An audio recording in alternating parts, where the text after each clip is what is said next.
আপনি তো ভুয়া ভুয়া বংশের বড়াইকার একটা বিজাতীয় চুন্নি। আপনার তো চট্টামি আপনার মূল পেশা। এবার তো আমার রাগ কোনোভাবে কন্ট্রোল হচ্ছে না, এবার তো মার শুরু করতে হবে। আরে আল্লাহ, আজকে মারবেন না, দুইজন মিলে মুখে চাকরি থাকে থাকবে না থাকে তাই ফুল এইচডি ফুল এইচডি। একবার বংশ নিয়ে বাহাদুরি করি বাপ শুনতে ধরা খান নাই। উচ্চ বংশ, ইরাকের নাজাব শহরের শেষ বংশধর এই শহর তাচ্ছে হিজরত করবে জন্য এগুলা কয়া কান্দি কাটি একে সানবান হয়ে যান নাই। আজকে আবার আছে এক মহিলা এক ধরি। এই সামরা, তুই কাক মহিলা বললি? কাক মহিলা বললি তুই? ও মহিলা নয়, মেয়ে। এবার ঠিক আছে মেয়ে। আপনি থামেন। কিসের ঠিক আছে? আপনি কি বলেছেন? আপনি বলেছেন আমাদের মতো মহিলা আপনি দেখেন না, আমাদেরকে মহিলা বলতে হয় না। কিসের আমরা মহিলা? আপনি কি বলতে চাচ্ছেন আমরা মহিলা? বাপের জন্ম তো এরকম মহিলা মুই দেখ নাই। কথা ঠিক করে বল।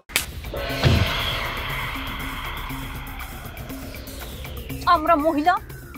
এই গাড়ি ছাওয়া মই পাল্লু কে এলাই মোর উচিত তোমার দুজনকে মারি এই হোটেল থেকে সাইজ করে বাইর করে দেওয়া, কিন্তু মুই সেটা করবেন না। এলাই এই হোটেল থেকে বাইরে হয়ে যান, বাইরে হয়ে যাও। মিস রূপু, ইয়েস মিস বাসি, আমাদেরকে হোটেল ছেড়ে যাইতে বলতেছে। ঠিকই তো বলেছে। আপনি এভাবে ওনার গায়ে হাত তুলতে গেলেন কেন? এটা তো আপনার সাথে মানায় না। আমার মহিলা বলবেন আমি চুপ করে থাকবো? এটা তো চরম সত্য কথা যে আপনি একটা মহিলা। কি? আমি একটা মহিলা? আপনি একটা জলজ্যান্ত মহিলা, আগাগোড়া একটা মহিলা। জন্ম থেকে আপনি একটা মহিলা, মরবেন মহিলা হিসেবে। কি? তাইলে আপনি এখন আমার হাতে চড় খাবেন? মারবেন আপনি আমাকে? মারেন তো দেখি। মিস রূপু, মিস বাসি, এবার কিন্তু বাড়াবাড়ি হয়ে যাচ্ছে। কোনো বাড়াবাড়ি হচ্ছে না, যা হচ্ছে একদম ঠিক হচ্ছে। আপনি একটা 3 টাকা মূল্যের কামে সেমরি। আমি একটা এফআই আমি কিন্তু এফআই, আমি এই কথাটা আগে কখনো বলি নাই, বাট আজকে রাগের মাথায় আপনাকে বলে ফেললাম। আর আপনি আপনি আপনি কি? আপনি তো ভুয়া ভুয়া বংশের বড়াইকার একটা বিজাতীয় চুন্নি। আপনার তো চট্টামি আপনার মূল পেশা। এবার তো আমার রাগ কোনোভাবে কন্ট্রোল হচ্ছে না, এবার তো মার শুরু করতে হবে। আরে আল্লাহ, আজকে মারবেন না, দুইজন মিলে মুখে চাকরি থাকে থাকবে না থাকে তাই